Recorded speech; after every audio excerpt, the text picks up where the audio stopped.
n'allez pas oublier sa voix empreinte de nostalgie et de douceur. Gemma sort son premier album, fruit de ses voyages et d'une résidence de plusieurs mois à La Réunion. C'est la rencontre de ce soir, signée Nakia Dani, Thierry Chenaillet et Valérie Philogène. Alors je suis Gemma, je suis auteure, compositeur et interprète. On s'embrasse, on met nos doigts dans... Là on est à l'étang du Gol et c'est un endroit où j'aime beaucoup venir pour me ressourcer un peu. Parce que je trouve que c'est calme, c'est beau, c'est apaisant. Et ça me fait du bien de venir ici pour jouer des chansons. Moi sur ton dos, je me demandais si c'est l'été ou l'hiver. Le soleil brille, la lune se couche, le sang circule dans nos veines. Cette chanson, je l'aime beaucoup parce que je trouve qu'elle a des petits airs de comptine, on dirait une petite berceuse. Et un peu à l'image de l'endroit où on est aujourd'hui, j'ai l'impression qu'elle ramène un peu l'émerveillement qu'on a quand on est enfant. Et j'aime bien, elle me fait du bien en fait cette chanson. Je trouve qu'elle est douce et ouais, qu'elle nous réinvite à trouver notre âme d'enfant. Cet album il parle de moi, mais il parle aussi de, je pense, revenir à la simplicité des choses. Ça parle de mes émotions, de mes sensations, de mes souvenirs, de mes peurs, de mes joies, de mes tristesses. Et je pense que ce côté authentique, on le retrouve aussi chez les enfants en fait finalement. Leur spontanéité, le fait qu'ils ne se cachent pas derrière des masques ou des codes sociaux. Et ben, je pense que dans cet album-là, on peut retrouver justement cette authenticité de l'enfance.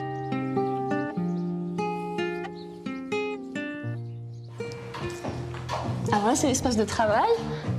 Donc il y a Thomas et Eddy qui sont là, sur l'ordinateur. Et c'est ici qu'on enregistre tout, quoi.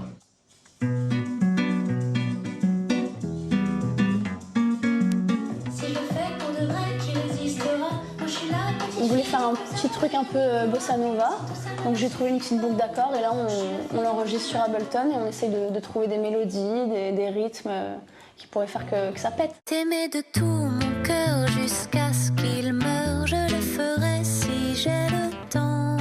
Je fais de la variété française, je fais de la chanson française, mais je pense que dans mes musiques, on peut retrouver plein d'influences du monde, justement. Dans l'album que j'ai sorti donc le 7 février, il y a de la bossa nova, il y a de la valse, il y a des rythmes aussi très hispanophones, il y a aussi, dans quelques solos, il y a un peu des sonorités du blues malien. J'ai pas de chansons à proprement parler maloya ou en créole, mais je pense que ça fait partie de moi et que ça fait partie de mes diverses influences.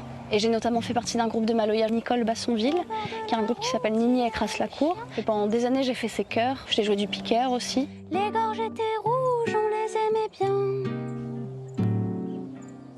À la fin du jour, on se sentait bien. Gemma parce que c'est un de mes prénoms en fait. C'est un clin d'œil à l'Italie parce que j'ai beaucoup de famille italienne. Ça veut dire une pierre précieuse. Et en shimaoré parce que j'ai grandi à Mayotte. Une Gemma, ça veut dire ça va bien.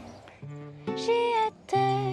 Si on écoute les paroles, on entend que c'est une femme qui parle de souvenirs en fait, d'un endroit où elle se sent bien, où elle se sent en sécurité, où elle se sent aimée, où elle sent qu'il n'y a rien qui peut lui arriver, que tout va bien, qu'elle pourrait s'allonger dans l'herbe et s'endormir tranquillement. Cette chanson, elle me fait penser à mes amis avec qui j'ai écrit tout ça en fait. Pour moi, elle représente vraiment l'album parce qu'elle représente vraiment l'énergie dans laquelle on était quand on a écrit.